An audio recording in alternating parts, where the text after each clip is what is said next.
Hello and welcome back to our fifth lecture video dealing with capital budgeting. In this video, we're actually going to look at three very short topics.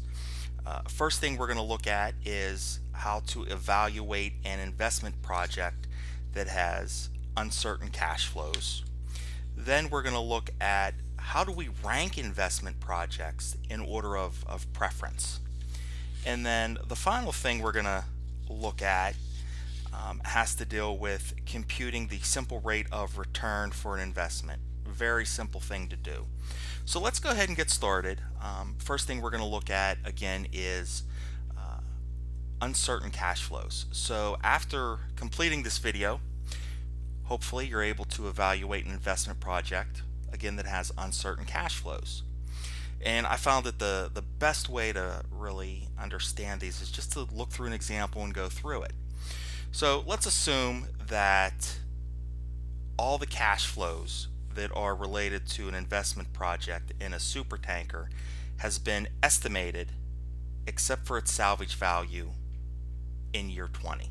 Okay, we're going to use a discount rate of 12%. Again, management here has determined that the net present value of all the cash flows except that salvage value, okay, and we're going to assume that that salvage value is going to be the negative $1.4 million. So it's important to recognize that that negative value, that negative NPV, is actually going to offset by, or it's going to be offset by the salvage value of the supertanker. Okay, so we need to know how large should the salvage value be in order to make this investment attractive for management. Well, here's the equation we have, right? The first thing we need to do is figure out what present value factor should we use. Okay, that's number one. Well, we know that their hurdle rate is 12%. Okay, we know that. We know it's 12%, and we know that the salvage value for this super tanker truck is 10 years from now, or yeah, 20 years from now. So how do we figure out what is the present value, or what present value do we need for this super tanker? So what we do is we take the net present value that we need to offset. Again, we've calculated everything except for that salvage value. We end up with a negative net present value of $1,040,000. We find the present value factor at 20 years, or at year 20, and at 12% interest. We come up with a present value factor of 0.104. So again, we're using this equation first to determine the salvage value of the tanker. And we're saying that based on the net present value that we need to offset, based on the present value factor of 20 years at 12%, the super tanker is at least $10 million. Okay, that should be the salvage value. So if we have a salvage value of $10 million, the net present value of this investment would be positive, and therefore it's going to be an acceptable investment to make. Why? Because we have a positive net present value. So let's look at a quick check real quick. So Bay Architects are considering a drafting machine that would cost 100 grand. It's going to last 4 years, provide annual cash savings of 10%, or excuse me, $10,000. And they also have a considerable intangible benefit each year. Now, how large in cash terms would this intangible benefit have to be per year to justify investing in the machine if the discount rate is 14%? Okay, so right off the bat, we need to find out what is our present value factor, right? So we go to 14 years, or excuse me, 4 years at 14%, and we figure out what our factor is. Once we get that factor, we need to divide by the net present value. Well, what do we have for a net present value? Well, we have the investment in the machine, which is $100,000. We then need to determine what that cash inflow of $10,000 every year for 4 years is. So we need to use the present value of an annuity. We end up with $29,140. That means that we have a negative net present value of $70,860 that we need to offset. We divide that by our 2.914, and we see that the value of that intangible asset would have to be $24,314. Okay, pretty simple here. Now let's look at how do we rank investment projects in order of our preference, right? Which one would we want to do first? Which one would we want to do second? Which one would we want to do third? So now we're going to turn our attentions to actually ranking investment projects. So how do we do that? Well, before we do that, we kind of need to review what we talked about in the overview video, right? Remember, when we're considering investment opportunities, there are two types of decisions: the screening decision and the preference decisions. We already know what the differences are, right? Screening decisions pertain to whether or not some proposed investment is acceptable, meaning does it hit that hurdle rate, okay? Preference decision, these actually come, or these types of decisions come after the screening decision, okay? Now, since we have 3 investments that pass the screening process, their return on investment is over that hurdle rate, now we need to rank acceptable alternatives from the most acceptable to the least acceptable, or the most appealing to the least appealing. Again, when making preference decisions, we need to make these because the number of acceptable investment alternatives usually exceed the amount of available funds. So we might have 10 projects that are acceptable to invest in, but we only maybe have enough money to actually invest in 3 projects or maybe 2 projects. Okay, so what do we do here? How do we do this? Well, it depends what we're using, right? If we're using the internal rate of return method, if we use this method, we're gonna rank projects from the higher or the highest internal rate of return of the most desirable product to maybe the second highest internal rate of return. That's going to be probably the second most preferable project or acceptable project. So the point is, when we're making these 2 decisions, screening and preference, we can use any method we want. We can use the internal rate of return method. We can use the NPV method, which is what we're going to see.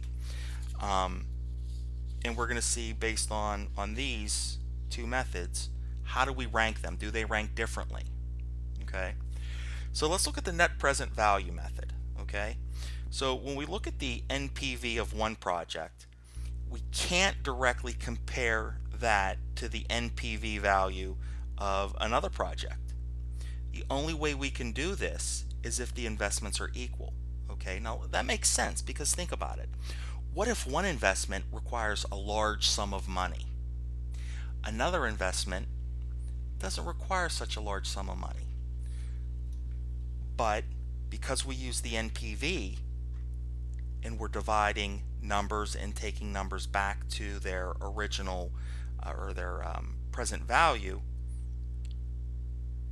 we might see different numbers, okay? And we're looking at the scale of the investment. So basically what the NPV method is saying is we can't use NPV to compare projects unless the investments in each project are equal. Okay, so let me give you an example. Let's say we have unequal investments, right? And we have a profitability index here. So we can use this profitability index to compute which investment might be more beneficial. Okay, so let's look at it this way. Let's say project A, the net present value is $1,000. Project B has a net present value of $1,000. Okay, that's great. They both have the same NPV. However, the investment of project A is $10,000, but the required investment in project B is $5,000. So if we divide the NPV by the required investment of that project, we get a profitability index. And from that profitability index, we can then determine which project is the most desirable. So if we look at project profitability indexes for A and B, they're 10% and 20%. Now the higher the project profitability index, again, the more desirable the product is. So investment B here, yeah, it's way more desirable than investment A. Now, since this type of situation happens a lot, okay, there's actually we actually have a constrained resource. That constrained resource is obviously the limited funds that are available to invest in the project. So what the project profitability index does is it equates out, or it's very similar to the contribution margin per unit of the constrained resource that we talked about in the previous chapter. Okay, so we understood and we worked through that constrained resource. What's the best resource to use, or what's the best product to use based on the contribution margin and the input? That's the same exact thing we're doing here with NPV ranking investment projects, because we have initial investments that are totally different between two investments. Okay,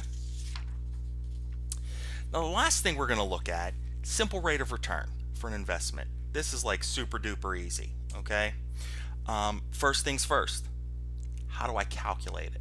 Simple rate of return, it's the annual incremental net operating income divided by the initial investment. Now, it's very important to recognize that when we're looking at our initial investment, we need to reduce any salvage value that we have from the old equipment, because presumably we're going to take that salvage value from the old equipment and just kind of roll it into our initial investment. Okay, so when we're looking at the simple rate of return, we also call this the accounting rate of return or the unadjusted rate of return. Again, here we're not focusing on cash flows. All we're focusing in on here is the accounting net operating income. So the equation, again, very simple to use, very simple to even remember. So let's look at a quick example here. So let's assume we're going to go back to the daily grind. Wants to install an espresso bar in its restaurant, right? Sounds familiar. The cost of the espresso bar is 140 grand. Has 10-year life. Espresso bar will generate incremental income of, incremental revenue of 100,000, incremental expenses of 65,000. This 65,000 does include depreciation. What is the simple rate of return in this project? Very simple, right? What is the initial incremental net the annual incremental net operating income?